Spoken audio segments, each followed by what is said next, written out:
All right, let's talk about mastering one of the most useful tools in your English toolkit, the present simple. Seriously, if you want to talk about your daily life with confidence, this is pretty much the key. And today, we're going to unlock it together. So here's what we're going to do. We'll start with what it even is, then we'll build some sentences, figure out the perfect time to use them, look for some secret signal words, and then we'll put the whole shebang together in a real conversation. You ready? Let's go. Okay, let's dive into this. First up, what exactly is the present simple tense? Basically, the present simple is for things that are just generally true, or stuff that happens all of the time. Think about your daily routines, your habits, good or bad, and, facts that just don't change. It's the tense you use for things that are consistent. This is the absolute perfect example. I mean, does the sun rise in the east every single day? Yep. Is it a universal truth? You bet. That's exactly why we use the present simple here. It's a fact, plain and simple. All right, let's get our hands dirty with the actual building blocks. We're going to break down the simple rules you need to build perfect sentences every single time. Okay, for positive sentences, you really only need to remember two patterns. For I, you, we, and they, you just use the normal verb. I play. They go. Easy.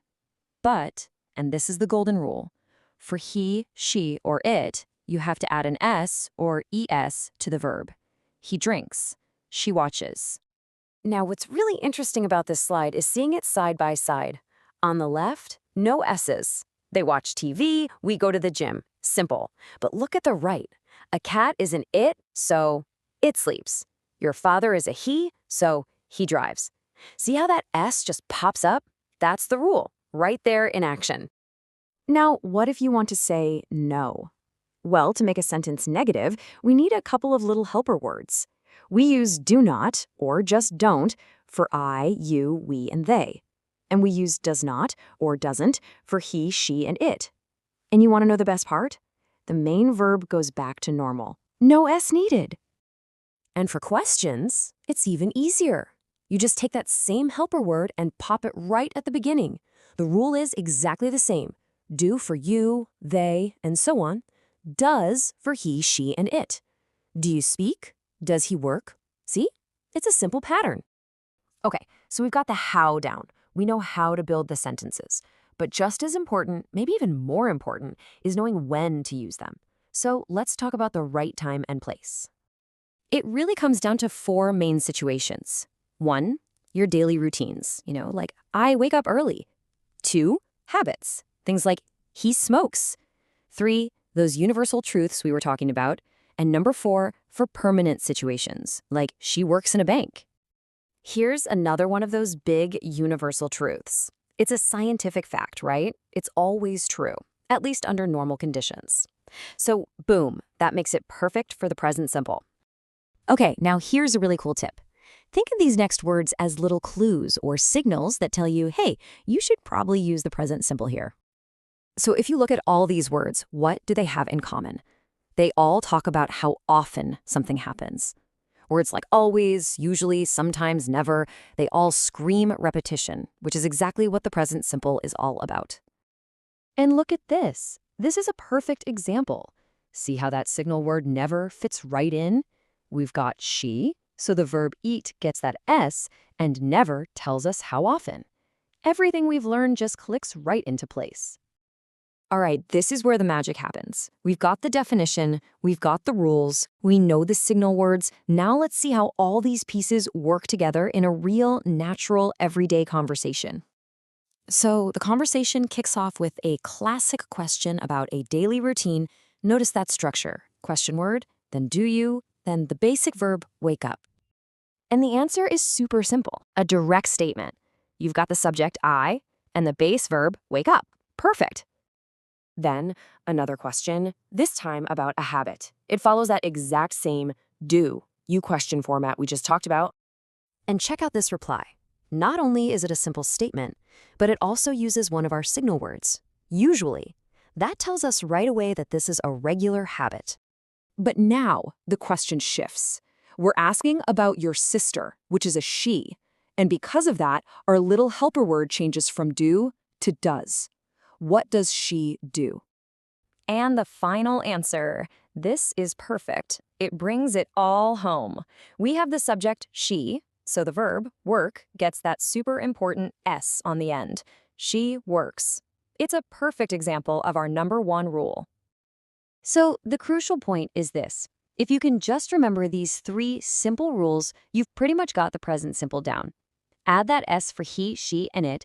Use don't and doesn't to say no, and start your questions with do or does. That's it. And that's really all there is to it. Now you have the tools. So I'll leave you with a question. Think about your own day. What is one habit you do every day? Go on, try answering it out loud using what you've just learned.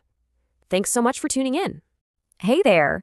Want to sound more natural when you're speaking English?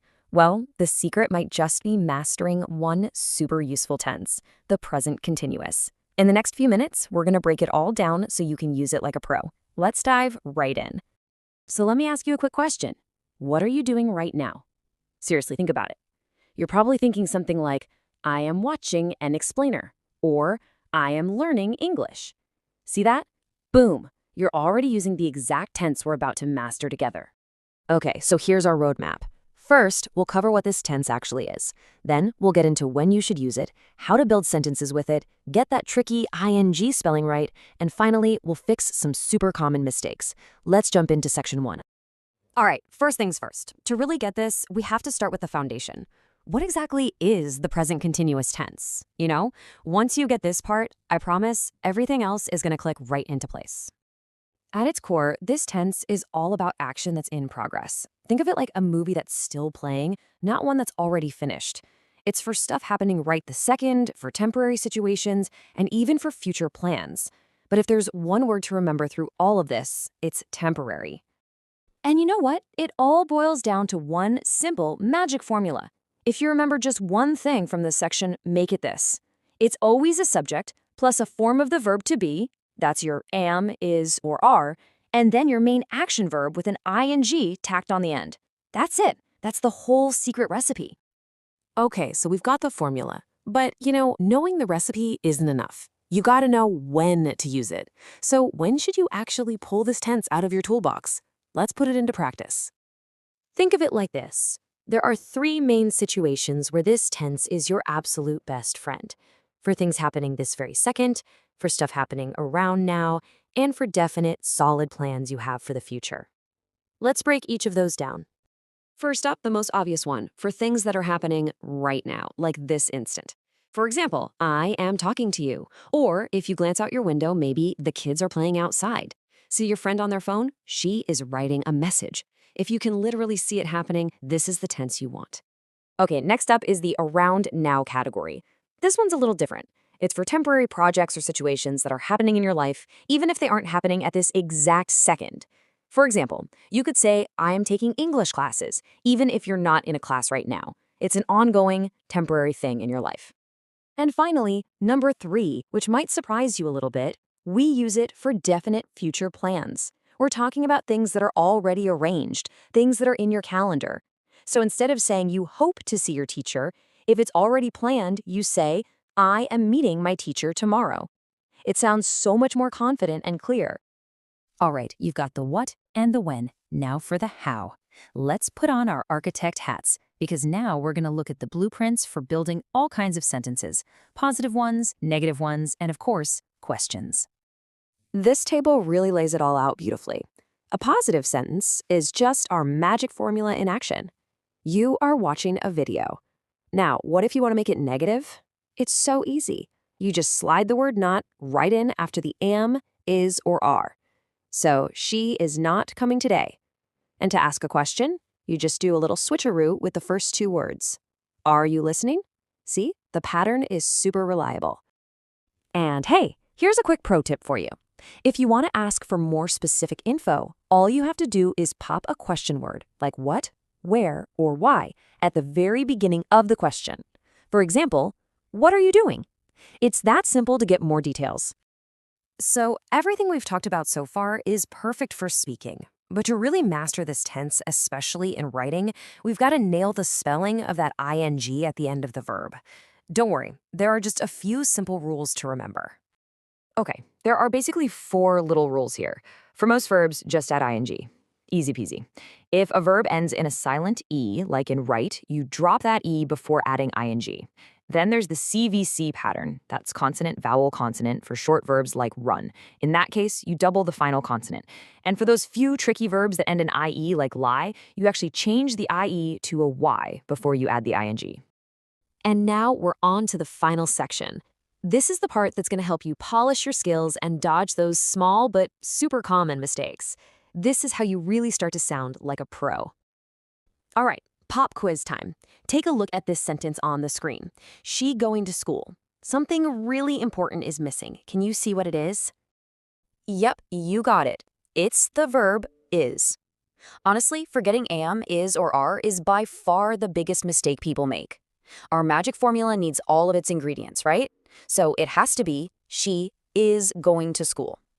Here's another classic mistake. Sometimes people say, I eat now. And, it kind of makes sense, but when an action is happening right this moment, you really need that continuous form. The correct way to say it is always, I am eating now. And one last one, a little spelling mistake that we just talked about. Someone might write, he is running fast. But remember, that rule for run, since it has that consonant, vowel, consonant pattern, we've got to double the N. So it's running with two N's. These little details really do make a huge difference. So let's do a super quick recap. Here's your brand new toolkit. You've got the formula, subject plus am is are plus verb ing. And you use it for actions happening now, actions happening around now, and for your definite future plans. That's the whole thing in a nutshell.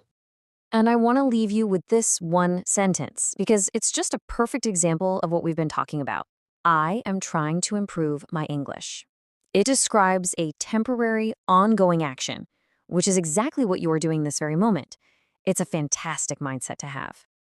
And there you have it, the present continuous, totally demystified. You officially have a powerful new tool to help you sound more fluent and more natural in conversations.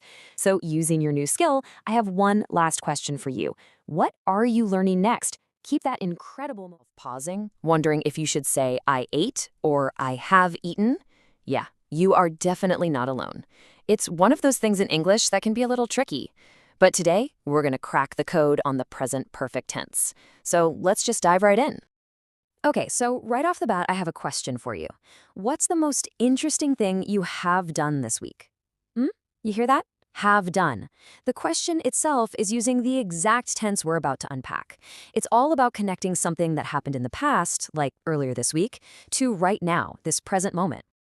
The absolute best way to get the hang of the present perfect is to think of it like a bridge. Seriously, it's this special tense that builds a connection from something that happened in the past all the way across time, landing it right here in the present. Once you understand how to build that bridge, you've mastered it. Now, I know what you might be thinking. Oh, great, grammar rules, this is going to be complicated. But honestly, the great thing about the present perfect is that the way you build it is super, super simple. Let's break down the formula. It's actually a piece of cake. So what is the big idea? Well, we're talking about an action that's finished, it's over, but it left a little footprint in the present. It's the result of that action that we care about right now. Like, if I say, I have lost my keys, the action, losing them, is in the past. But the result? The result is me right now unable to get into my house. See? Connection to the present. And here it is. This is the simple formula I was talking about. It's just 3 little parts. You need a subject, I, she, they. Then you pick the right form of to have, so either has or have, and you finish it with the past participle of the main verb. That's the whole thing. Let's see what that looks like in action. Check these out. I have eaten breakfast. So what? What's the result? Well, I'm not hungry now. Or, she has completed her homework. The result? Her work is finished and she's free. How about they have visited London? The result is that they now have that memory, that experience as part of their life story. You see the pattern, right? Subject, has or have, and that past participle. Eaten, completed, visited. Simple. Okay, so we've got the how down, but the really big question is when? When do you actually use this thing? Well, it turns out there are 4 main situations where the present perfect is exactly the tool you need. Let's walk through them. First up, we pull this out when we're talking about something that happened in the past, but the exact time, it just doesn't matter. The focus is all on the action itself, not on whether it happened yesterday or last week. For instance, look at this. He has lost his wallet. Did he lose it this morning? A few days ago? We don't know. And you know what? It's not important to the story. The important part, the present result, is that he doesn't have his wallet right now. That's the problem. Okay, our second key moment is a big one, talking about life experiences. Think of it like your own personal highlight reel. It's for all the things you have or maybe haven't done in your life up until this very moment. It's the sum of your experiences. So, when someone says, I have traveled to Dubai, they're not just talking about a past trip. They're saying that this experience is now part of their life story. The trip is over, but the memory, the knowledge, the experience, that's with them right now. All right, let's talk about use case number 3. This one is for any action or situation that kicked off in the past but is still going on or is still true in the present. This example is perfect. She has lived here for 10 years. What does that really mean? It means she moved here 10 years ago, and, this is the key part, she still lives here today. The action started in the past and stretched all the way to now, and you'll often see words like for and since with this use. And finally, our fourth reason to use the present perfect for things that just happened. I mean, very recently. Think of actions that just wrapped up a moment ago. This is where you're going to see words like just, already, or yet pop up all the time. Imagine you just sent that last email on a huge project. You lean back in your chair and say, I have just finished my work. The word just really emphasizes how fresh it is. The action is done, and the immediate result is, now you're free. Okay, listen up, because this next part is a total game changer. Probably the biggest headache for English learners is figuring out the difference between the present perfect and the past simple.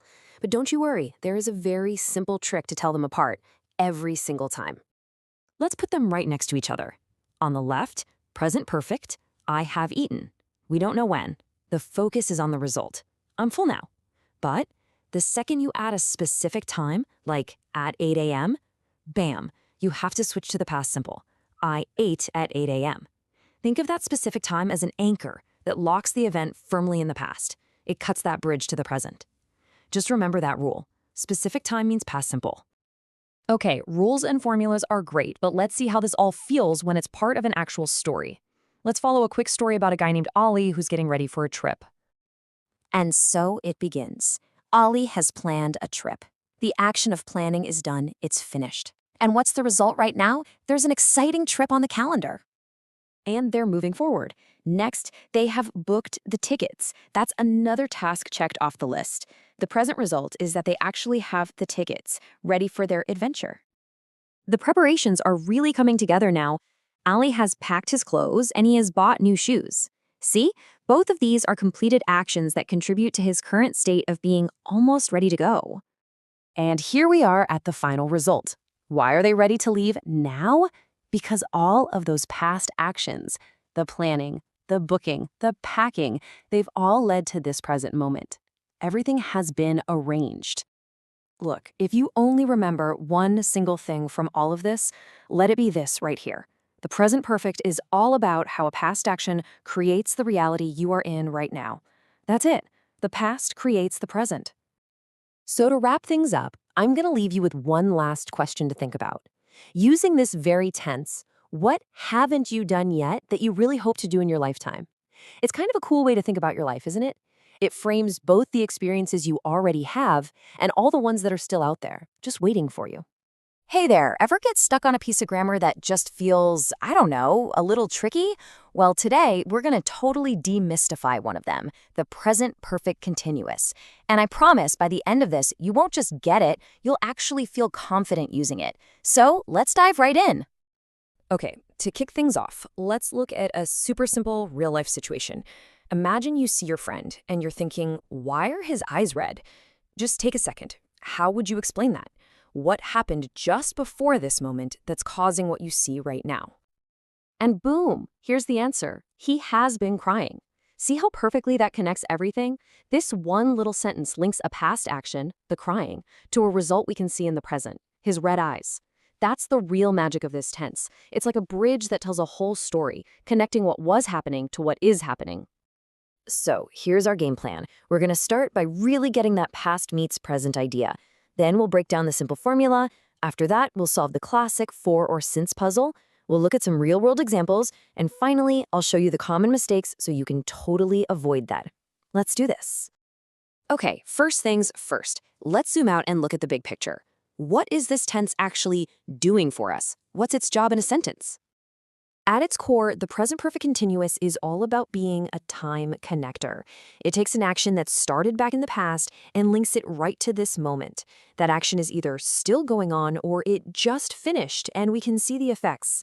The key question this tense almost always answers for us is, how long?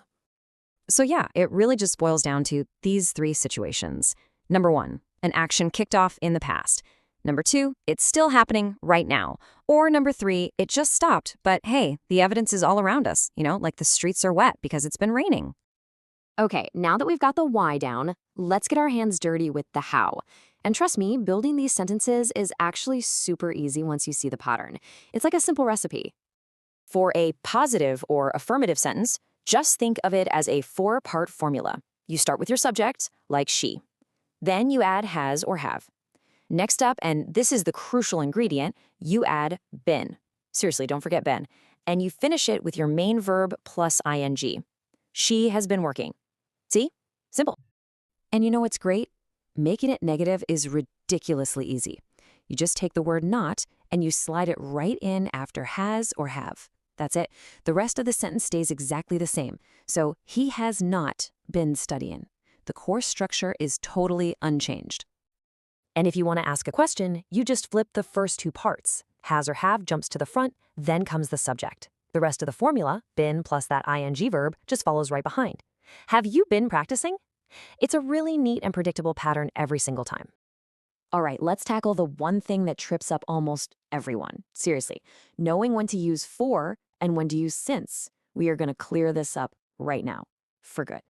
The rule is actually so simple once you see it. You use for when you're talking about a duration of time, a length of time. Think for 2 hours or for weeks.